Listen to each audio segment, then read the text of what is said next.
and welcome to Crime Bytes, the show where we talk about some truly bizarre and disturbing crime cases. My name is Liz. I've got Detective Scoot Dog here with me up and at 'em. Today is True Crime Tuesday. So, last week we talked about Kenneth Bianchi, one of the hillside stranglers, who terrorized Southern California in the late 70s. But in the early 70s, a series of peculiar murders occurred in Rochester, New York. And Rochester, New York was where Kenneth was residing at the time. And although they remain unsolved to this day, he was and still is one of the main suspects. We're going to talk more about the alphabet murders today, but before we do that, let's pause for a quick promotion. And I'm promoting myself today. I've still got these Crime Bytes hoodies, these murder earrings, and guys, Valentine's Day is right around the corner. Are you ready? I'm ready to be alone, but I mean, who knows? I've got a month left, so flip a coin, I guess, at this point. But let's get back to you. Do you have crabs? All right, this ad is already busted, so I'm just going to go ahead and straight up suggest giving your partner crabs this Valentine's Day. Let me explain, though. These cute little shadow boxes are really great for any ocean lover in your life. Plus, the added bonus of saying you gave them crabs. I mean, it's win-win, and sometimes it's the little things in life that itch the most. All right, thank you for sitting through my obnoxious little ad, and for that I will give you 15% off your purchase if you are interested in my crabs. You can use the coupon code VDayCrabs and get 15% off of your purchase. I'll leave that in my description as well, and before I make any more of my obnoxious jokes, let's get back to today's story. And I hope I did give you a chuckle there, because there is nothing to chuckle about at all in today's case. Today we are going to Rochester, New York. And Rochester is located kind of in the northwest part of New York. It sits right below Lake Ontario, and it's the fourth most populous city in New York, dubbed the imaging capital of the world for its association with photography. And the company Kodak was actually founded there. Other notable companies such as Xerox, Bosch and Lohm, Paychex, and Western Union were also established in Rochester. We're going back to the 70s for this case, and we're going to start by meeting 10-year-old Carmen Colon. Carmen was one of 6 children whose mother got pregnant with her when she was only 17, and whose father left them shortly after that. She was born in Rochester, but she spent the first part of her childhood in Puerto Rico. So in grade school, when she would move back to Rochester, she would have a little bit of trouble reacclimating and communicating in English. Her mother would go on to develop a relationship with Carmen's uncle Miguel.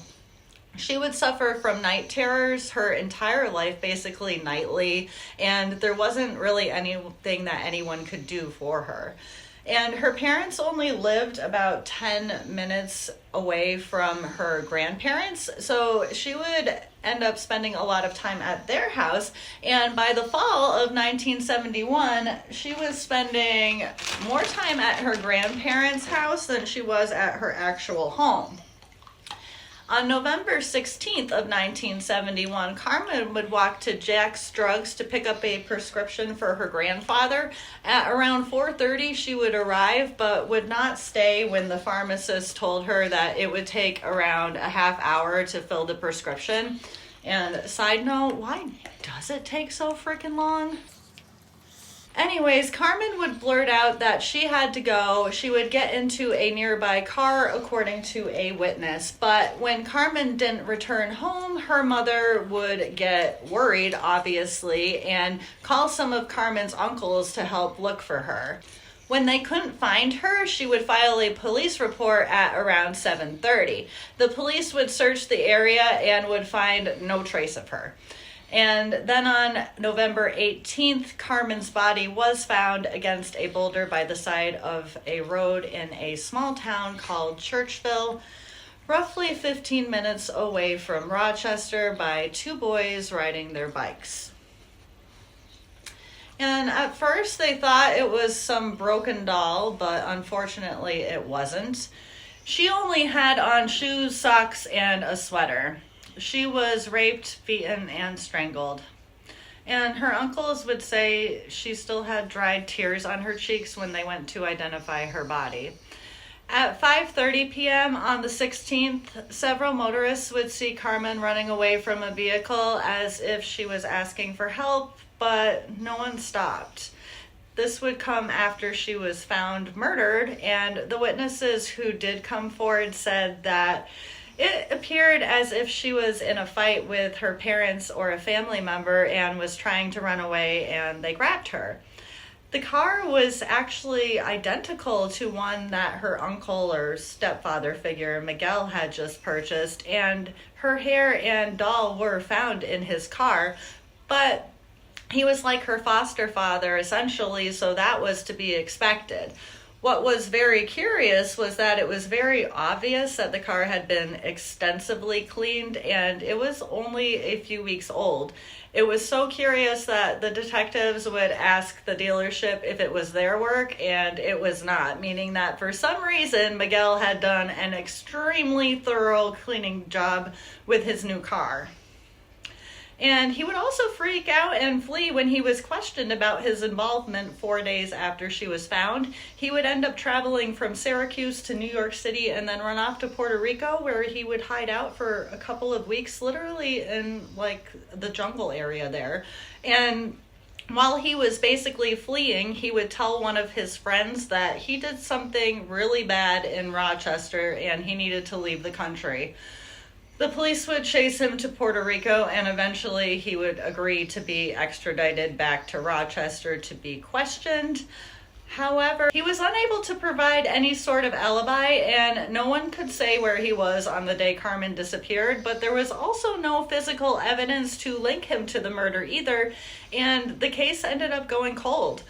In 1991, he tried to kill Carmen's mother and one of his other brothers by shooting them, and when the police would show up, he would tell them to kill him, and they wouldn't, and he ended up shooting himself to death.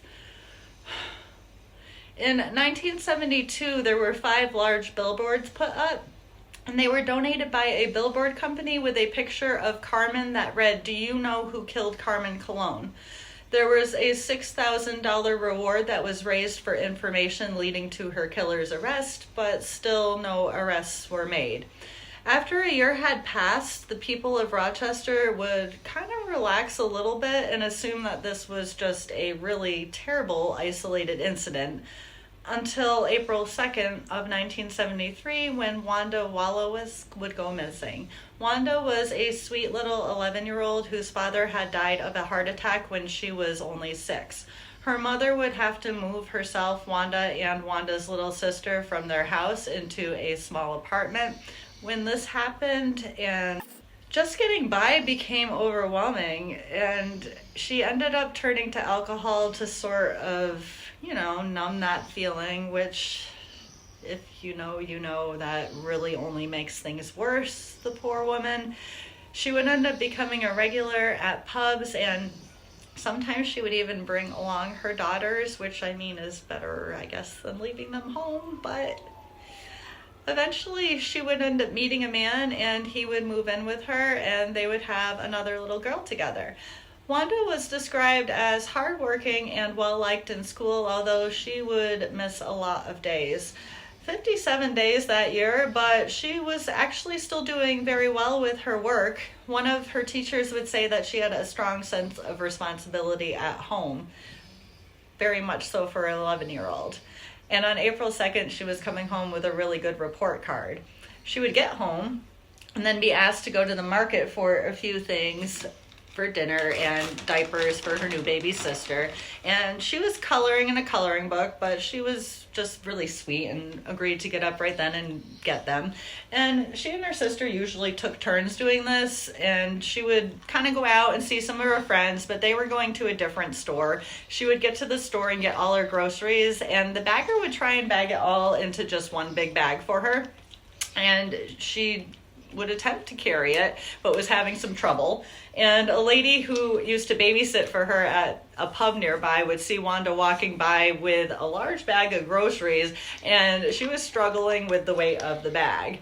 And she didn't really notice anything else out of the ordinary, but she did notice Wanda. Everyone was on edge back at the house when she didn't come back around when she should have, and her mother would send her younger sister to the store to look for her. And she would go with one of her friends, and when they asked the store clerk, they told them that Wanda had been to the store and had left already. So they went back hoping that somehow that they had missed crossing paths, but there was no Wanda back at home. And when they came back with this news, Wanda's mother decided it was time to call the police and report her daughter missing. The call would come in around 7:45, and by 8:15 the police were searching literally everywhere for her, but they wouldn't find a trace of her either. There had actually been another strange incident a few days earlier where Wanda and one of her friends were playing out by the railroad tracks at around 10 at night, which I don't really know what to say about that, but that's what they were doing. And they were actually approached by a convicted sex offender, and he just started chasing them. And they outran him, but still. And the next day would be her little sister's birthday. They would also end up finding Wanda that day, but unfortunately she was found murdered. Her body was found 7 miles away from Rochester, just off State Route 104 in a small town called Webster, by a New York State trooper doing a routine patrol. He would spot something that stood out in the hillsides when he went in to investigate, and he discovered Wanda. Wanda was strangled from behind with a belt. She was also redressed. They found custard in her stomach, which was notable because she didn't buy any. So they kind of speculated that she may have been lured by whoever did this with a treat. The second double initial murder really got the city upset, and parents were extra cautious with their children, especially their daughters. Then on November 26th of 1973, Michelle Maenza would disappear. Michelle was described as a sweet introvert who was sometimes bullied in school because of her weight and awkwardness.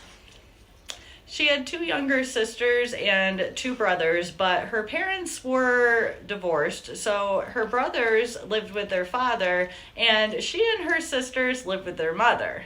Her mother, Carolyn, would bring her girls everywhere with her. She would walk them to school, which the other kids would also pick on her for. You really just can't win in grade school. When she came to pick up her girls on November 26th, her 8-year-old would be there, but Michelle would not. The school would let her know that she decided to stay after, but not why, and Michelle actually had gotten a detention for an incident where she was being bullied and it turned into a problem, and then both girls got into trouble. Carolyn decided to bring her younger daughter home at that point and just let Michelle walk home on her own.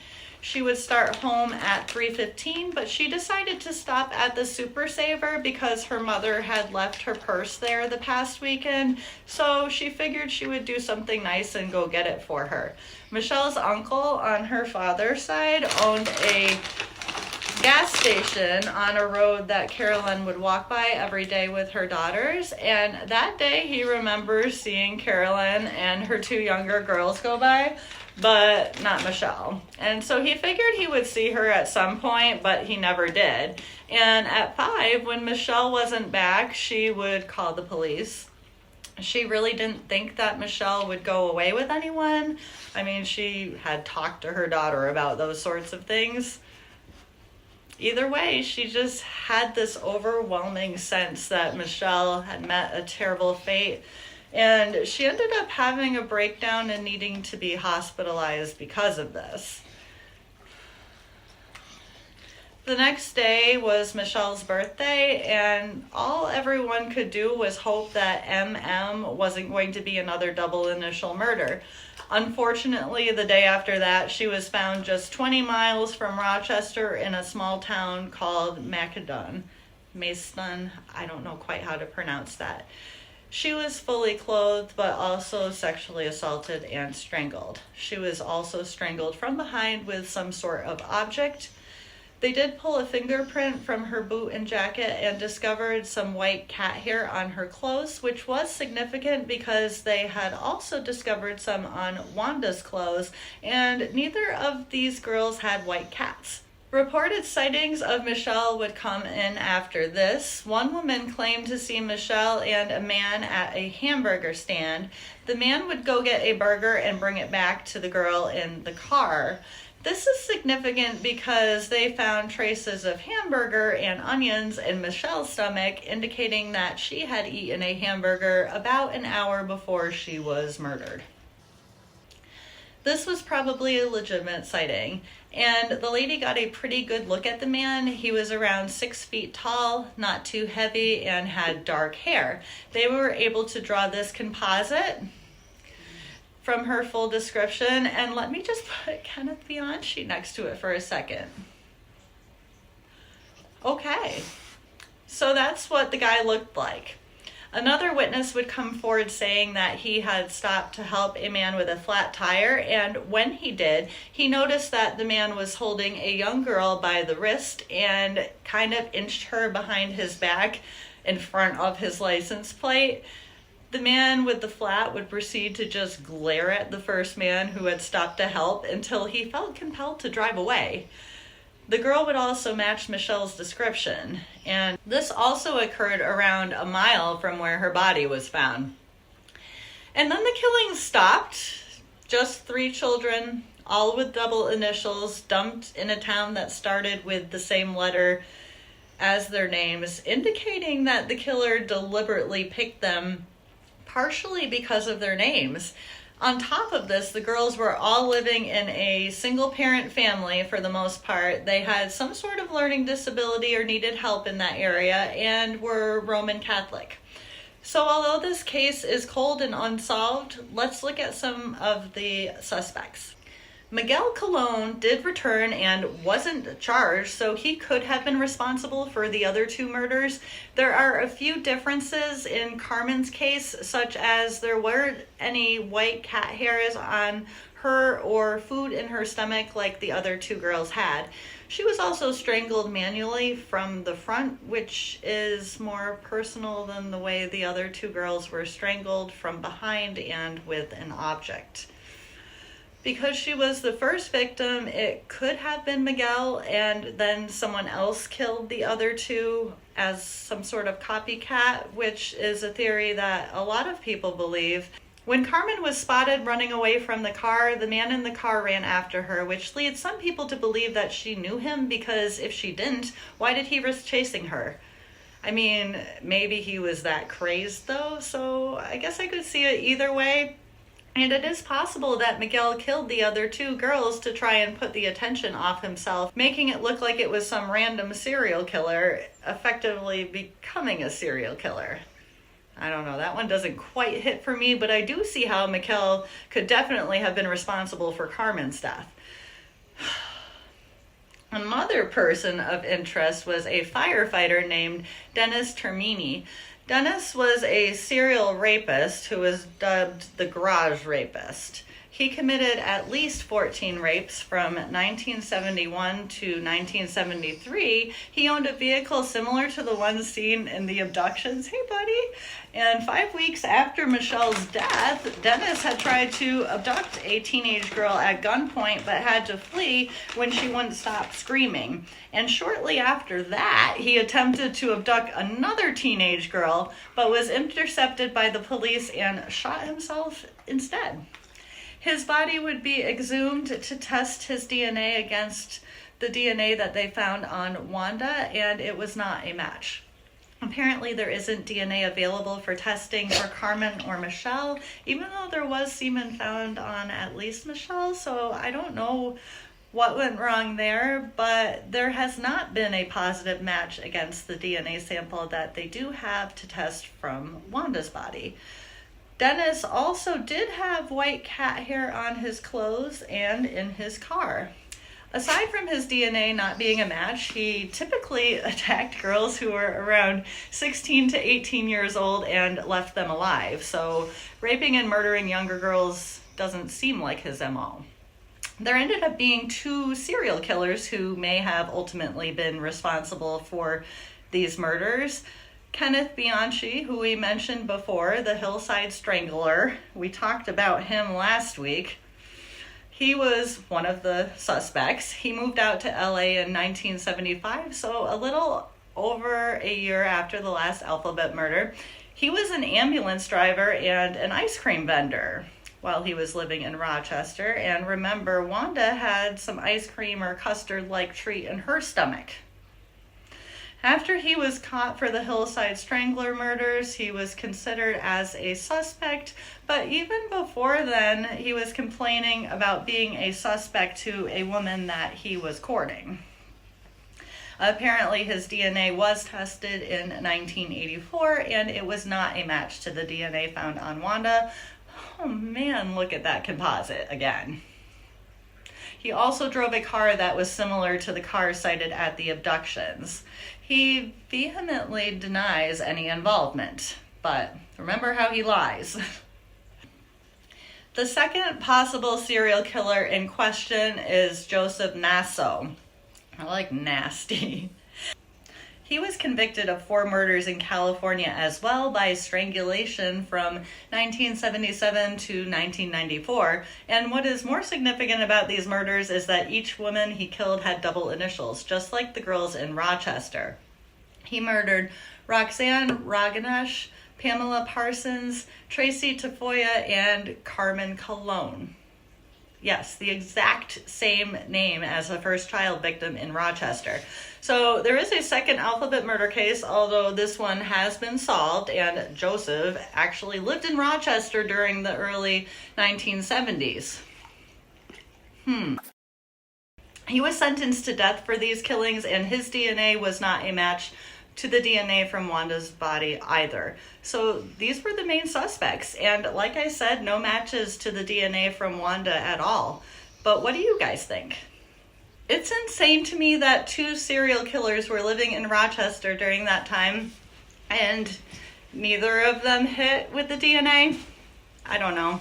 I think it's very likely that Carmen's uncle killed her for the reasons we've already discussed, but then the other 2 girls, my only other thought is that maybe someone who worked with records, maybe records for children in a school system, maybe, if they were all special needs children and Roman Catholic, maybe there is some sort of connection there. Because the double name thing really does stand out, and it's accentuated by dumping the bodies intentionally in a similar town.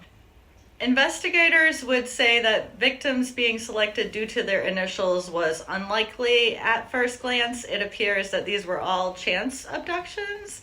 At least the second 2 were chance abductions, but I just think it's too neat at the same time to be that. Maybe someone picked their name, saw that they were easy snatches, and I mean that in the most empathetic way possible, these poor girls, but they saw that they didn't have 2 parents always watching over them, and maybe just waited until they could do it, and it happened. That's my train of thought, at least for the second 2 victims.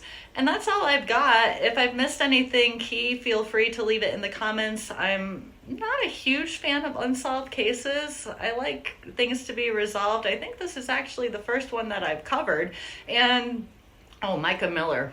I probably won't do too many more unless I get into them somehow, like this week's, or like Micah's case. I just couldn't stay away from it. Some rabbit trail. I do like to look at the why behind cases, and I like to talk about that, and that's obviously a lot harder to do with unsolved cases.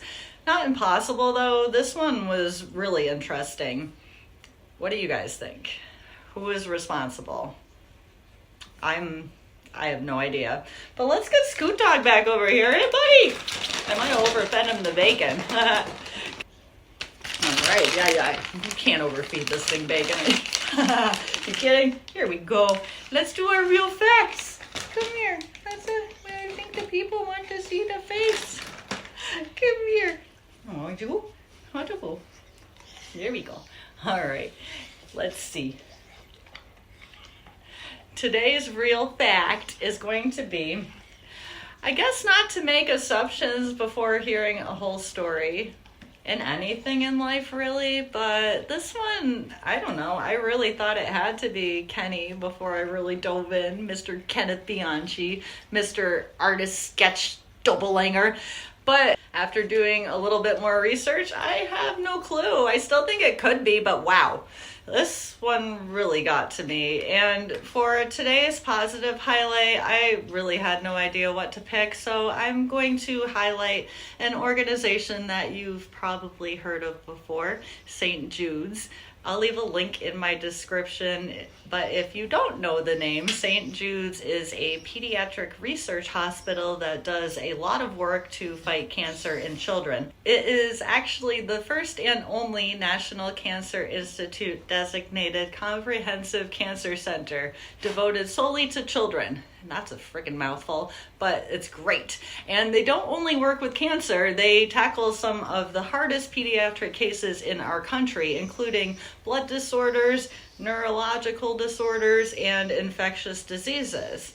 I didn't know that before today. I just knew about the cancer. And the families that they treat don't receive a bill either, and they do that through donations. So if you are interested in helping out, if you're in the position to do that, feel free to click the link in my description.